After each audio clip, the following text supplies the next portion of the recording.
Nobody does fall better than Whole Foods Market. The Spice Up Autumn event is happening now. Save on animal welfare certified beef top sirloin steak, perfect with gravy for a comforting meal.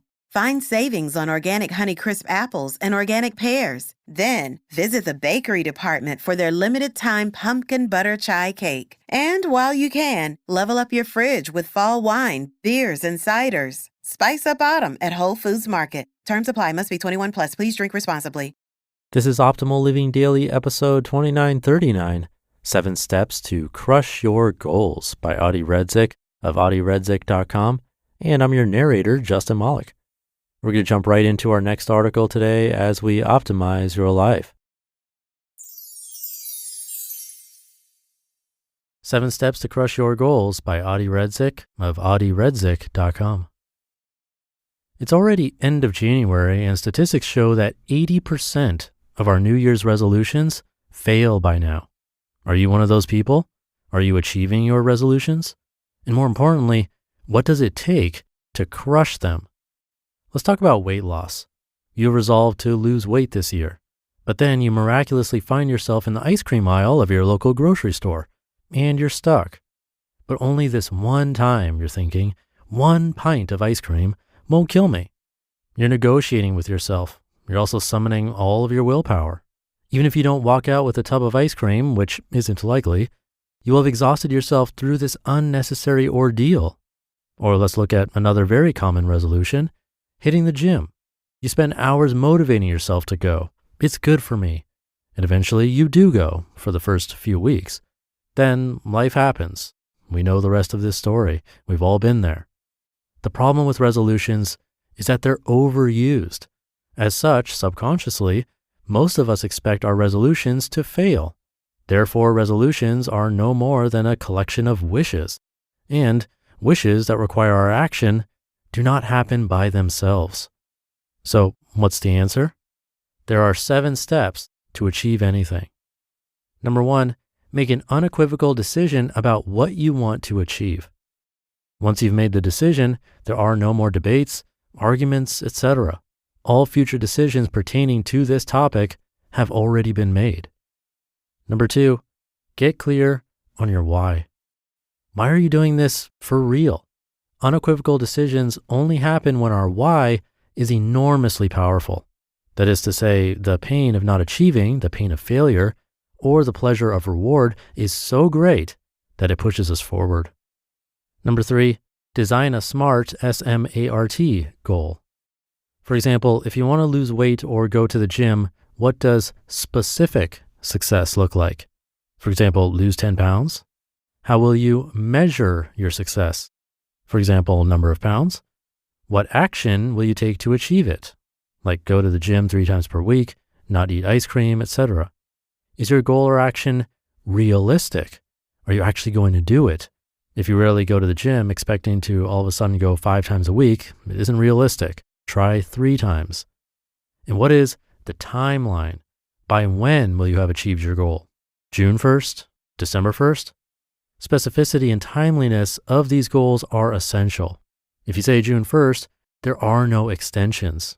If you're having doubts, either don't commit or revisit number 1. Number 4, assemble an accountability mechanism. Do you plan on running a 5K, publishing a book, switching a job? Who or what is holding you accountable? Have you shared it with others? Do you have a buddy you're doing it with? Did you hire a coach who can hold you to it? Recently, I had a client who wanted to make a job change and potentially relocate. After settling on a reasonable date and devising a plan, I advised him on the first step. Tell your boss you'll be leaving on that date. This specific step might not be applicable in all situations, but the accountability mechanism is. Number 5, change anything in your environment that gets in the way of your decision.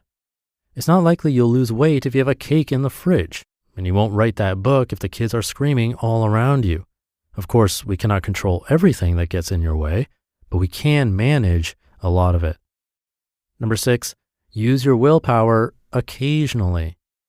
Accept that relying on willpower as a sole method of achieving something does not work. However, if you have followed all the steps mentioned, occasionally when confronted with a tempting situation, you can resist it through willpower. This is only possible if number one is clear. For example, you've decided to lose weight, but you find yourself at a birthday party and there's cake. What do? Well, if your unequivocal decision, number one, is actually resolute, you summon some willpower and walk away. And number 7, forgive yourself and persist. You're not perfect. Shit will happen. You'll get sick, have an important trip to take, or something else might get in the way. Dust yourself off and immediately get back on track. See how you can make it up. If your decision is truly resolute, you won't have a problem with this. You had a goal to write 1,000 words per week, but one week you fell short and only wrote 500? Well, write 2,500 the following week. If you're having a hard time with getting back to it, recall your why and revisit your decision. There's a catch though. Forgiveness is only possible if you get right back to it. If you made resolutions for this year, take them through this process and see them come to fruition. One last thought. The point isn't to limit yourself or be overly rigid. The point is to decide on what you really want, why you want it, come up with a plan, create conditions for it, make yourself intentionally accountable, and then go for it. It doesn't mean you shouldn't eat ice cream if you want to lose weight. It means that if you do decide to lose weight, that you come up with a plan and follow it. Failure isn't an option. Cheers. You just listened to the post titled 7 Steps to Crush Your Goals by Redzic of audieredzic.com. Nobody does fall better than Whole Foods Market. The Spice Up Autumn event is happening now. Save on animal welfare certified beef top sirloin steak, perfect with gravy for a comforting meal. Find savings on organic Honeycrisp apples and organic pears. Then visit the bakery department for their limited time pumpkin butter chai cake. And while you can, level up your fridge with fall wine, beers, and ciders. Spice up autumn at Whole Foods Market. Terms apply. Must be 21 plus. Please drink responsibly. And thank you to Audie.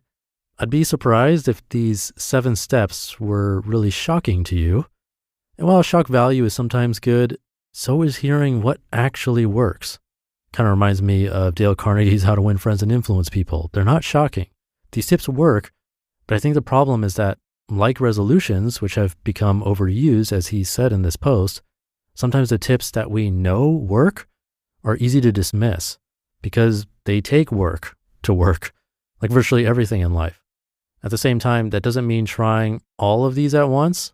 He did have them in order, but that's an easy way to get overwhelmed if you try to do everything, because you'll probably do nothing. Instead, just pick one, the one that makes the most sense to you, seems easiest, or jumped out at you, whatever that is. Try that, and if it doesn't work, there are 6 more to try. I'd probably go in order on this one if possible, but if not, again, just pick the one that stood out most.